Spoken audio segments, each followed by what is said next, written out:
Веднъж един мъж и неговата съпруга отишли заедно в зоопарка. Там, седнали на клон на дърво, те видели маймуна, която нежно показваше привързаност към своята партньорка. Като видяла това, съпругата казала: „Какво романтично животно, нали?“ Съпругът се усмихнал.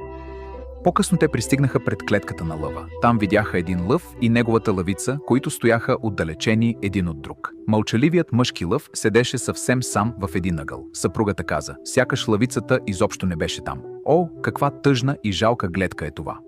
Колко тъжна е тази гледка без любов.“ Тогава съпругът ти каза: „Опитай да хвърлиш камък към онази лъвица, за да видиш.“ Веднага, щом хвърлиха камъка, лъвът изрева силно и скочи напред, за да защити своята партньорка. Той им каза да повторят същото пред маймуната. Щом хвърлиха камъни, маймуната изостави женската си партньорка и се покатери на дървото, за да спаси собствения си живот.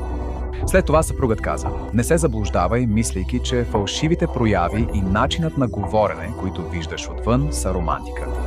Често това ще бъде просто едно представление, целящо да ви спечели, прикривайки едно безсърдечно съзнание. Напротив, някои може да изглеждат спокойни, но сърцето им ще е изпълнено с искрена и дълбока любов. Днес сред нас има твърде много хора, които живеят в сянката на тази маймуна. Но истинските лъвове са изключително малко. Затова не се поддавайте на фалшиви прояви, а се научете да разпознавате истинското сърце.